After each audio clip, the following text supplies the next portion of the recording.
Panji Gumilang ditinggal sendirian. Saya juga kemarin cukup kaget ya, PGI turun ya si Komar, tapi udah terlambat.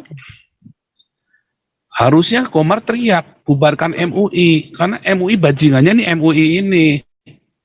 Nah, makanya saya kemarin sudah berdoa minta malaikat turun, nggak bisa, harus kembali lagi Pak ya, kasus ataupun polemik daripada Panji Gumilang. Jadi kita jelas melihat bahwa ini semua adalah manipulasi dan settingan dari para pecundang dan politik oportunis di Indonesia yang dipelopori oleh MUI, Mahfud MD dan juga Gubernur. Halo, kedengaran Pak? Ya. Ya. Dan Gubernur Kadrun Jawa Barat itu si Kamil Pak ya. Jadi kita melihat di sini bahwa sebenarnya ini adalah ujian daripada kepemimpinan daripada Jokowi, di mana kita melihat bahwa ini adalah pembiaran karena dia tidak berlaku tegas, sehingga Indonesia ini sebenarnya udah pecah Pak, karena dari kelompok Islam yang cerdas ya, seperti Panji Gumilang, Ibu Koni, dan juga staf daripada Presiden sendiri, tentu mereka banyak yang tidak setuju dengan cara barbar yang dilakukan oleh MUI, Mahfud MD, dan juga si Kamil. Nah, sebenarnya ini tidak perlu berkepanjangan kalau Jokowi mempunyai suatu ketegasan hukum. Jadi ini udah jelas-jelas perbandingan dengan MUI dengan Panji Gumilang, bahwa tidak ada apa-apanya MUI ini. Bahkan jelas menuduh sesuatu yang bagi mereka sendiri melakukannya. Misalnya kalau menuduh Panji Gumilang dan Al Zaitun sebagai sarang teroris, ini berkaca dong.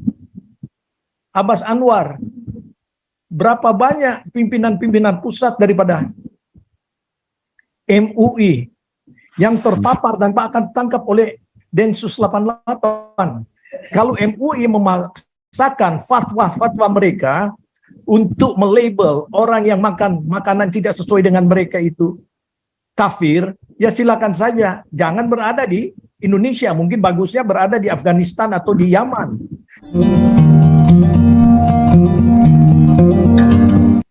Salam Nabi 26.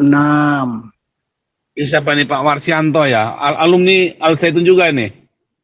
Aku pendukung Syekh Panji Gumilang. Kemarin saya hadir pada waktu ulang tahun yang ke-77. Halo Pak Paul. Ya, ini lagi saya pin nih. Oke, lanjut. Gimana ceritanya nih? Nabi 26 turun ke Indonesia dong, beresin Indonesia. Wah, saya cukup bersabda saja, jalan semua. Nabi nggak perlu turun. Nabi itu nggak perlu hadir, bersabda itu semua jadi berfirman saja. Kalau begitu, sekarang gini, Paul ya, turunkan pasukan malaikat untuk membantu Panji Gumilang. Nah ini kalau pasukan malaikat ini masalahnya ini adalah kesalahannya gereja. Jadi kemarin itu Jibril bersabda sama saya, gereja juga ikut andil dalam kesalahan dalam kecelakaannya Panji Gumilang ini, gereja turut andil. Karena gerejanya itu hedonisme. Gereja itu sibuk cari duit.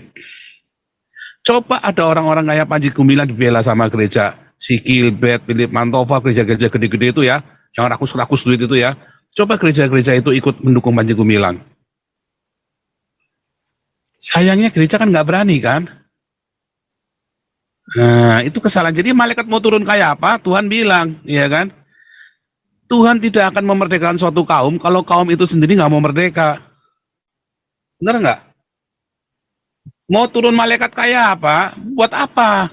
Lo kamu aja nggak pengen merdeka, kamu seneng kok dijajah kok. Kamu seneng kok jadi khilafah kok. Karena kalau jadi khilafah, orang-orang ketakutan pada sumbangan ke gereja kan? Jemaat-jemaat yang goblok ini kan? Karena ketakutan pada nyumbang ke gereja kan? Kan gereja seneng kan, duitnya banyak kan, terus begitu gegeran mereka tinggal pergi ke Amerika, iya kan? Kalau ke Eropa susah, paling gampang kan bikin visa Amerika.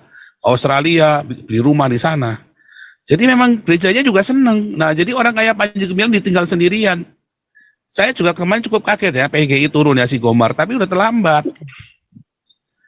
Harusnya Komar teriak, bubarkan MUI, karena MUI bajingannya nih MUI ini. Nah, makanya saya kemarin sudah berdoa minta malaikat turun, nggak bisa, harus gereja. Kalau bilang, saya punya hamba-hambaku ada di Indonesia. Kalau semua saya kudu turun tangan, masa bos turun tangan terus gua pecatin aja tuh. Kalau pecatin berarti apa, kasih mati semua nih pendeta-pendeta kan hamba-hambaku kan. Bener nggak? Saya punya karyawan, saya datang ke kantor, ya saya punya karyawan, jam 8 saya datang, karyawan datang jam 10. Ya, jam 12 karyawan pergi makan, saya masih ngetik-ngetik, nulisin orderan. Jam 5 karyawan pulang, saya yang nutupin toko. Terus besoknya seminggu, karyawan sebulan, gitu terus tiap hari. Wah, karyawan bilang, wih bos, hebat sekali bos, multitasking. Saya bilang sama karyawan, besok kamu libur aja ya. Bener nggak? Masa saya yang bukain toko, saya yang ngepel nyapu, saya yang bikin orderan, saya yang bikin kopi, saya yang nelponin tamu nakihin, ya customer saya yang nutupin toko. Lah kamu karyawan ngapain? Kamu muji-muji saya. Oh iya, tugas saya adalah memuji nama bos yang mulia. Gundulmu peang, tak pecat kamu pulang sana. Bener nggak? Harusnya pendeta-pendeta ini pada mati semua kan, dipanggil pulang semua kan. Pulang aja kamu semua. Gitu, makanya ini harusnya hamba-hambaku, karyawan-karyawanku yang bekerja itu, sabdanya begitu Jibril kemarin ngomong ya. Gitu, ini tugasnya gereja. Juga tugasnya, ya tentu saja tugasnya Civitas Akademiknya Al Zaitun ya. Tapi sungguh, ya kita ada Galarua ya. Kita teriak, Galarua ini teriak sekeras-kerasnya, sekenceng-kencengnya ya. Walaupun ini ormas baru ya Galarua ini, tetapi ya kita sudah punya kaki tangan di seluruh Indonesia.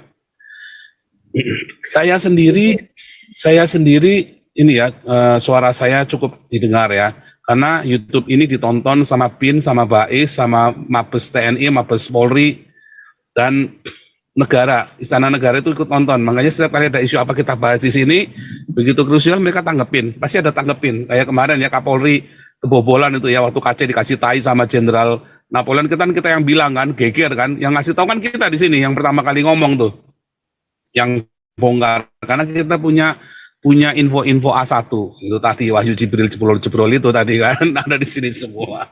Enggak ya, di kita ini banyak intelijen soalnya ya, kita kan ada Pak Ponto, ada siapa semua itu, kita banyak ulangnya. Dr. Koni juga masuk sini, Budiman Sujatmiko, orang-orang penting masuk sini semua ya, banyak yang kita ini ya, jadi kita punya link yang info A1 ya, dan beberapa teman yang tidak mau disebutkan namanya yang rajin beri saya informasi, update informasi dari Istana Negara ya. Jadi itu memang tugasnya gereja. Sebetulnya gereja juga ikut bersalah dalam hal Panji Gumilang ini, gereja ikut bersalah. Mendiamkan, ada orang yang membela gereja. Kenapa gereja tidak berterima kasih sama Panji Gumilang coba? Kasih tempatnya buat Natalan. Mana ada terima kasihnya gereja coba? Harusnya gereja sekarang giliran bantu Panji Gumilang, lagi susah, katanya sahabat. Lagi susah, ditolong Panji Gumilang. Sekarang siapa? Apakah NU bantuin gereja? Nggak ada. Yang nutupin gereja malah orang NU. Panji Gumilang yang belain gereja. Sekarang apa balasannya gereja terhadap Panji Gumilang coba?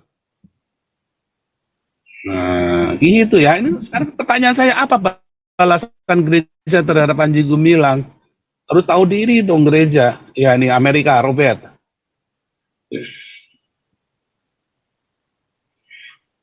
Robert.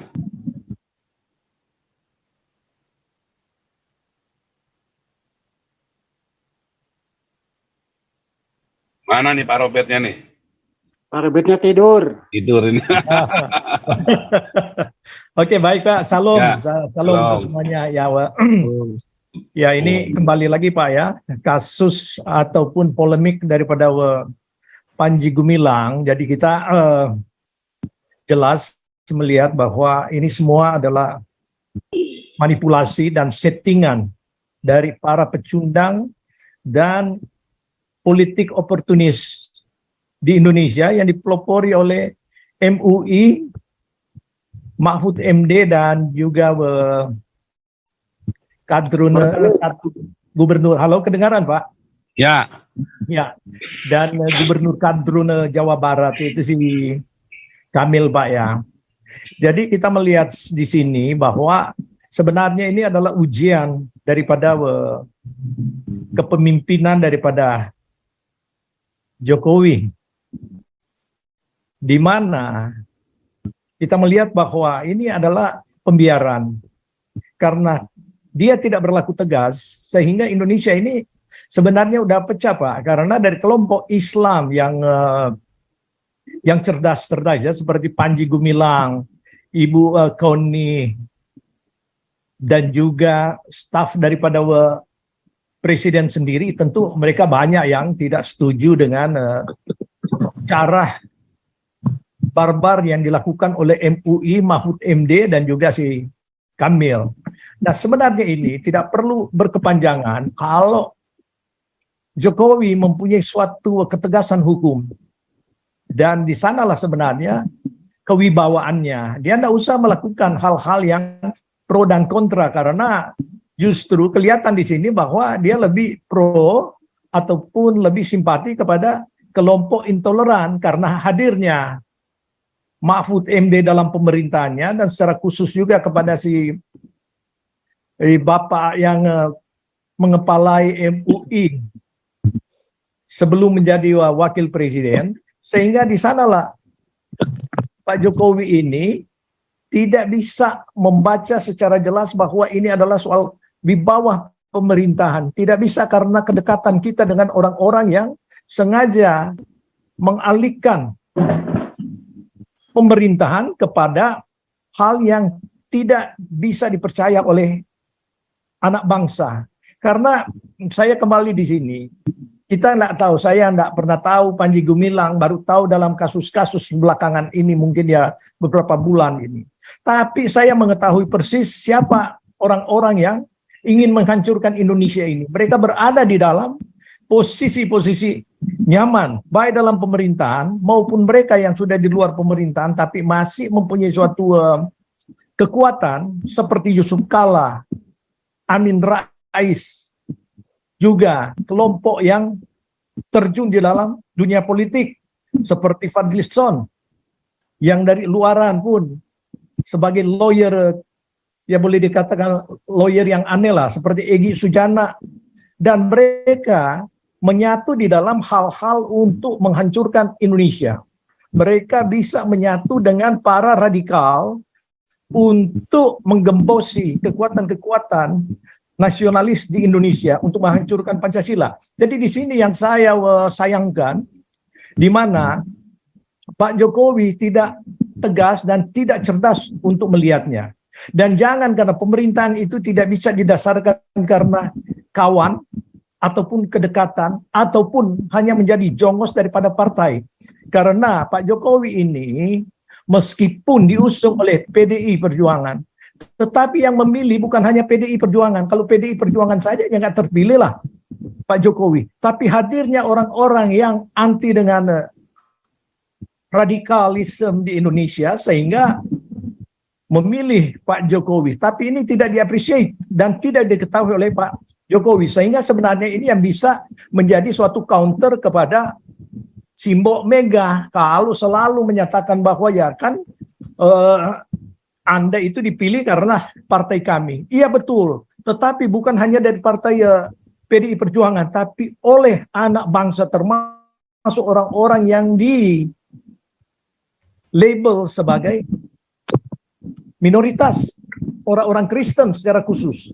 Karena orang Kristen tidak ingin untuk melihat Indonesia hancur, karena kita mempunyai suatu pandangan bahwa ya keadilan sosial itu sebagaimana yang diajarkan oleh Tuhan kita untuk mengasihi orang lain itu termasuk di dalam semua sila-sila yang ada.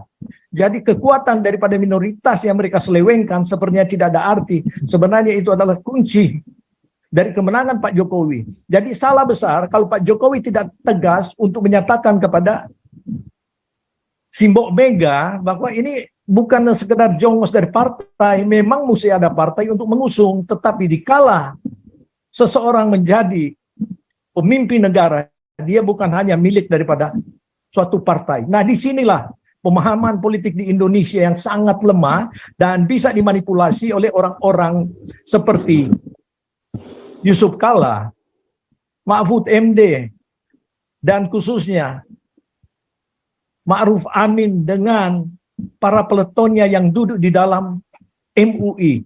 Jadi ini udah jelas-jelas perbandingan dengan MUI dengan Panji Gumilang bahwa tidak ada apa-apanya MUI ini. Bahkan jelas menuduh sesuatu yang bagi mereka sendiri melakukannya. Misalnya kalau menuduh Panji Gumilang dan Al Zaitun sebagai sarang teroris, ini berkaca dong. Abbas Anwar, berapa banyak pimpinan-pimpinan pusat daripada MUI yang terpapar dan akan ditangkap oleh Densus 88. Tetapi anehnya, Pak Jokowi tidak berani berlaku jelas dan jujur bahwa ini sudah salah. Kembalikan kepada Undang-Undang Dasar, yaitu Pancasila, dan Undang-Undang Peraturan Negara secara positif. Jadi Jokowi sebenarnya tidak perlu untuk takut sana dan sini berdasarkan peraturan yang tepat. Nah, kalau peraturan-peraturan ini dipakai secara transparan dan adil, maka janganlah hanya sekedar mereka yang tidak disenangi oleh MUI atau Mahfud MD atau Anwar Abbas yang harus ditahan seperti MKC. Bagaimana dengan kalau kita pertanyakan Somad? Di mana ada suara daripada Mahfud MD hingga saat ini? Tidak ada satu kata pun. Demikian juga Pak Jokowi. Jadi ini jelas sekali bahwa keberpihakan daripada para pemerintah ini tidak bisa dimungkiri. Jadi wajiblah kalau rakyat itu memberontak dalam tujuan untuk mengembalikan keadilan. Jadi sekali lagi, Pak Jokowi, tolong supaya Indonesia tidak pecah. Karena ini sudah terlihat. Saya yakin sekali banyak yang akan membela Pak Panji Gumilang dengan keinginannya untuk toleransi untuk bagi seluruh Indonesia. Jangan diatur karena agama. Agama itu kan ranah pribadi, nggak bisa dipaksakan. Jadi kalau MUI memaksakan fatwa-fatwa mereka untuk melabel orang yang makan makanan tidak sesuai dengan mereka itu kafir, ya silakan saja. Jangan berada di Indonesia, mungkin bagusnya berada di Afghanistan atau di Yaman. Jadi itu jelas kan, fair. Jadi Pak Jokowi, tolong supaya negara ini bisa mungkin, mudah-mudahan bisa bersatu. Karena ini pandangan saya ya Pak ya, dari luar. Bahwa kelompok Islam yang toleran dan mereka yang cerdas, termasuk mereka yang banyak simpati kepada Pak Panji Gumilang, jangan dianggap remeh. Karena itu akan menjadi suatu pemberontakan dan justru menjadikan Pak Jokowi ini dianggap tidak punya wibawa. Jadi ini aja masukan saya agar ini diperhatikan oleh pemerintah. Terima kasih. Oke, luar biasa karena sudah jam 12:30 di Jakarta. Kita tutup. Terima kasih Pak Suherdi, Pak Fahri, Pak Warsianto buat kehadirannya. Saya berharap semakin banyak ya alumni-alumni atau para simpatisan Al Zaitun curhat sekuat seininya ya, semaksimal mungkin ya, supaya suaranya itu makin keras ya saudara ya. Sehingga Istana Negara harus bereaksi ya, harus bereaksi ya. Karena saat ini orang-orang yang kayak Muldoko, Susno Duhaji yang dulu banyak menerima bantuan dari Panji Gumilang sekarang tidak berani ngomong. Kita pun tidak berani ngomong ya. Saya kecewa sekali nih sama gereja-gereja ini ya. Kalian mendapat banyak bantuan dari Al Zaitun, tapi kalian tidak berani membela Al Zaitun, kan kurang ajar. Ya, tapi nggak apa-apa, kita mewakili komunitas orang-orang waras ya, Galarua dan gerombolan Nabi 26. Ya, moga-moga nih suara kita didengar ya. Oke, kita tutup dalam doa sekalian. Pak Robert, silakan tutup dalam doa. Baik. Kau bilang kau menang debat lawan domba yang sesat. Kau bilang banyak yang tobat. Tuhan.